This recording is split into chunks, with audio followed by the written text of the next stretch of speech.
All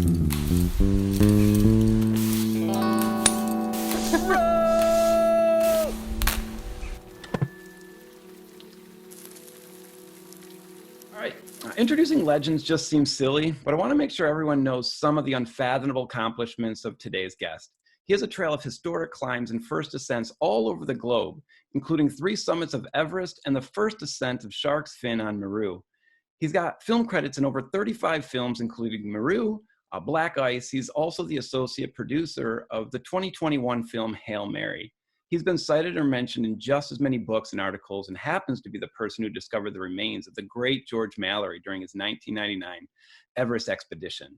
He's an active and outspoken advocate and champion of protecting our planet and promoting equity. Of course, we have a million questions for this guy, but that will have to wait for another day, because today we have 15 minutes to speak with Conrad Anker about anything but climbing. Conrad, welcome to the show. Oh, greetings. Thanks for having me here. Yes, of course. So our producer, Gaia, is going to set the clock at 15 minutes and we'll get started. Gaia, are you ready? Yes. Conrad, you feeling okay? Here we go. We're off to the races. So as an active environmentalist and outspoken advocate of our environment, I thought that would be probably a useful place to talk or begin the conversation. And I thought we could start by talking about some of the pressing issues that you think we should be bringing awareness to immediately. Well, here we are. It's the 19th of January. Tomorrow is a historic day in the United States. So we will be seeing change by the time this podcast makes it out to your earbuds. It'll be a different type of world. But the prism through which I look at my actions is how it will impact future generations. So to paraphrase Chief Seattle, we must behave for 7 generations down the line, or 200 years. So it's not the exact quote that he shared, or it's been reworked, but it's sort of, we're borrowing the land today and its resources from future generations. And it's a very salient point, given the fact that we're 7.4 billion people on this planet, and we're exceeding the capacity of our planet. But we're doing so because we're extracting resources, whether they're food or fuel, at an unprecedented rate. So where do we land with this challenge of who we are today and what kind of world will we leave future generations? Yeah, I couldn't agree more. My biggest concern, and a concern that I think a lot of us have had over the recent years, and probably several others before you and I were even around, is the idea that we can see that we are bringing damage, but there's still this, I don't know how many people, but enough people that aren't moved by the idea that the future is going to be ruined by the actions of the present. And I'm wondering if you have any ideas about how we can appeal to people who are just like, I'm not going to be here, why should I care? Yeah, that's a challenge. And to think about what previous generations have done for you to get to us to this point. So if we see knowledge as this collective, and that each human has an opportunity to add to that ball of knowledge and then share it with the next generation in terms of making things better. And we see this in automotive engineering. Vehicles are vastly different than they were 100 years ago. Computer science is vastly different. Technology in terms of computers is vastly different. So we see how we can advance with knowledge, and by bringing someone to the future, doing well for them. But it's my question to people that are denying this and sort of living this hedonistic, we're going to burn all the fuel in the 40, 50 years I have left in my life, then in the heck with everyone else, is, one, do you realize you're being selfish? And is probably that view is coming from a view of privilege. And we're fortunate to live in a carbon intensive society using a tremendous amount of resources, you and I and people listening to this podcast, whereas approximately 70% of the planet is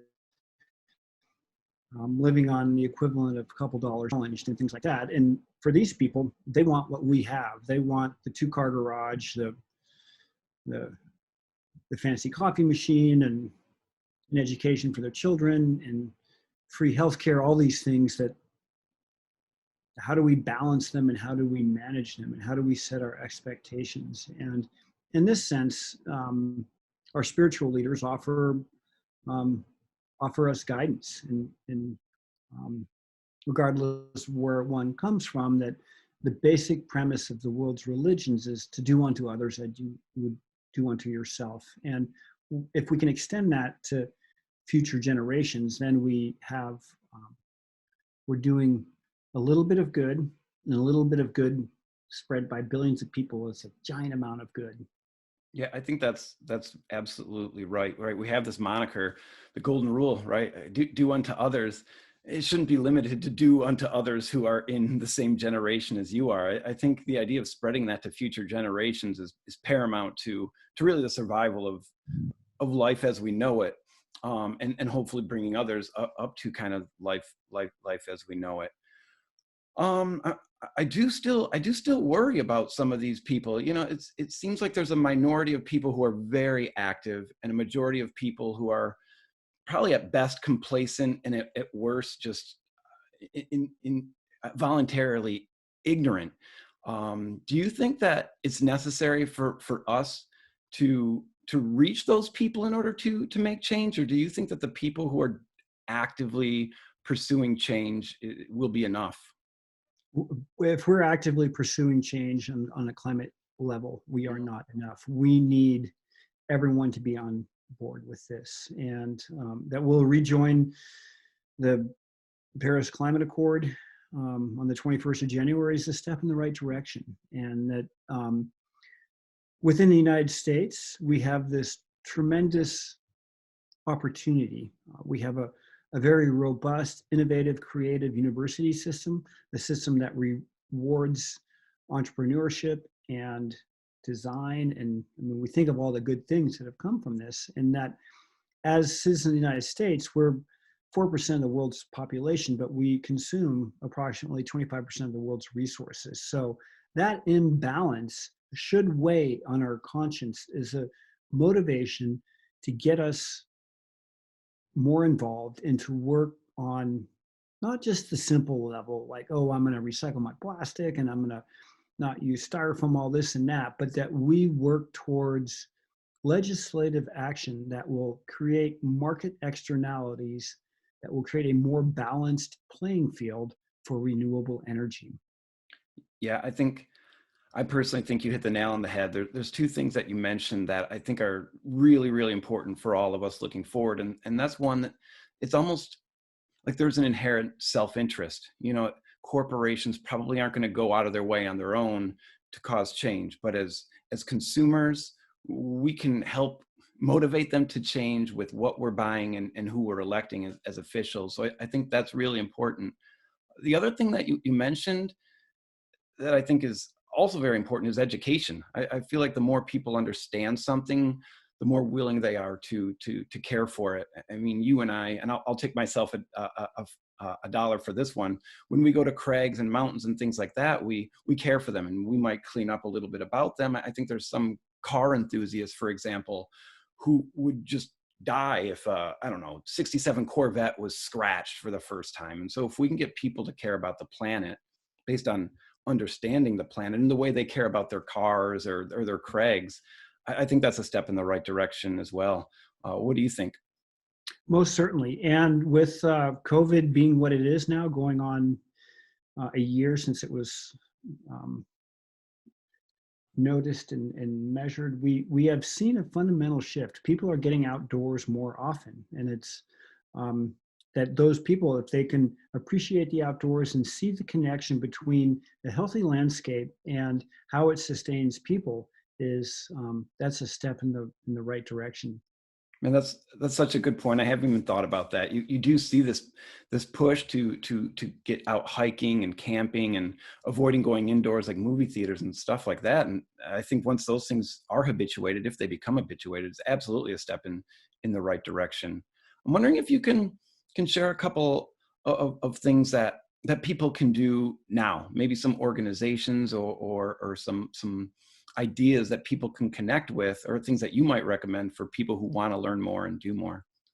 Well, we have the internet at our fingertips and Great point. in our handheld, and always be mindful of the source that you get your information. So it's not like it was when I was growing up, and there was free television stations, and that was the news, and it was pretty much the same news that came across all three stations. So if you're looking into climate change, you can get everything from climate deniers to the very opposite end of that. So Yeah. find groups that work within that. So climateaction.org, Protect Our Winners, 350.org. Those are three climate action groups that you can be part of and work towards those things.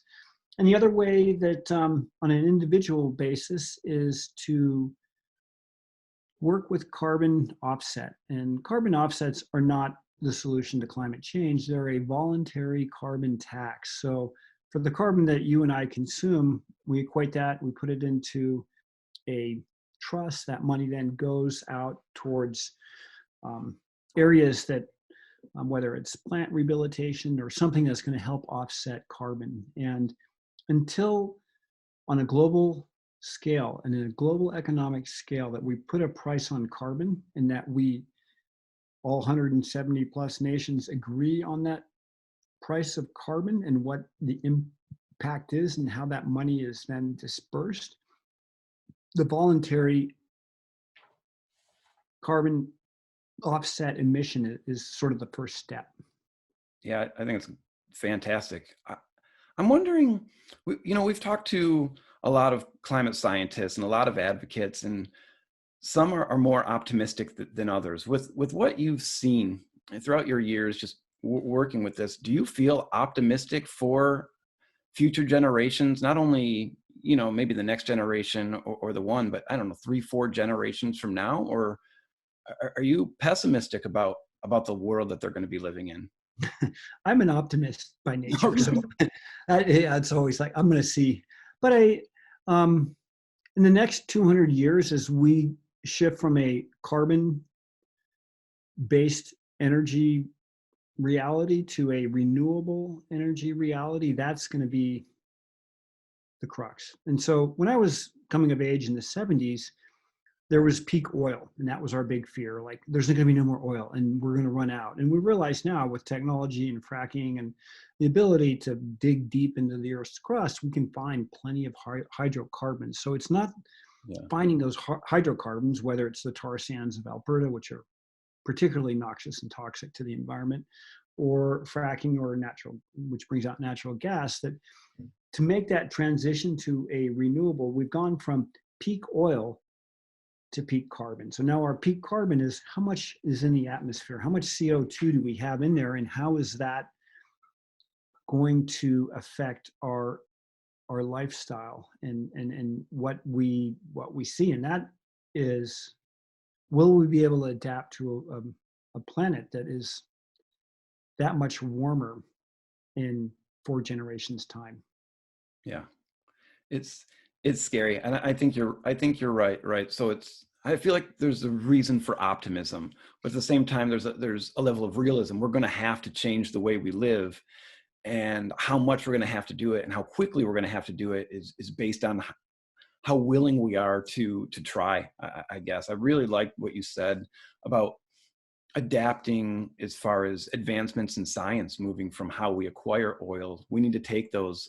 I think that we need to take some of those skills that we've come along the way and learn how to get off of oils altogether. So I'm really happy to hear that your optimism sort of shining out after all these years.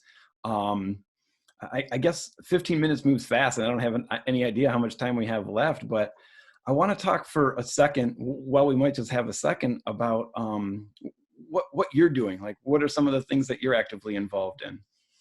I'm on the board of directors to Protect Our Winter, so climate advocacy, working with the outdoor generation to give them permission, responsibility, and voice to talk about climate, which is where we need to be. I'm working on that. And then trying to learn as much as I can about where it is. And if I can offer a tangent here as we drift over our 15-minute mark, but I was listening to NPR yesterday about um, hydrocarbon fracturing in this family that was in either Ohio or Pennsylvania. I don't recall the state, but they had um, a nice idyllic farm with um, cattle and a few horses, and then a major natural gas generating plant was built adjacent to it. And in that reporting, it was interesting that there is no, there's nothing on the books about surface rights mining um, and setting up these large scale hydrocarbon extraction places proximal to property. But at the same time, you cannot have windmills close to houses. And so they had the audio of this family, and there was like trucks rumbling by, and it sounded like an industrial site, which it really was. And so they're selling their land, they're moving out, and their dream wasn't there. But and one can argue the impact of wind versus a um, electrical generating plant and the impact on people. But this is an example of a market externality that is on, to find places that are open without houses next to them in the Northeast is a bit of a challenge because there's further density. I mean, here in eastern Montana, yeah, you can get a wind farm going and it's not going to be near any houses, but it's also not near those houses that need that energy. So how we adjust and how we approach these things is certainly the step in the right direction. And the first step is listening to your podcast and being here and being someone that cares about the environment and climate. Yeah. We have reached 15 minutes. Guys, as we've reached 15 minutes, I feel like that was the perfect end to the show. Let me just close by saying this, and if you have anything else you want to add, please feel free to chime in. There's no hard and fast rule, but first, thank you for coming. I think that people talking about this and not shying away from it or not being embarrassed that they might believe in science is really a step in the right direction. So I hope for people listening, you can follow some of the tips that Conrad shared with us today. And Conrad, thanks for keeping the conversation alive. Yeah, most certainly. All right, fair enough. Anything else you want to add, or are you feeling okay? Well, things are good. Be good, be kind, be happy, have fun, and treat your neighbors well. Get outdoors, smile. Be grateful for a glass of water. Even if you have that, if you can see the beauty of a glass of water and what it took to get that glass of water to come out of your tap and how essential water is to our existence, then you can appreciate flowers and humanity and with that taking appreciation for something very simple. And that is to put $1 in the Access Funds bucket. That's what climbing does, because you're going out there by your own volition and doing things with less gear, and you're experiencing hardship because you choose to do it. But in the process of that humbling moment where you really appreciate the simple things in life is sort of that takeaway that is so meaningful. That's perfect, Conrad. Thank you so much.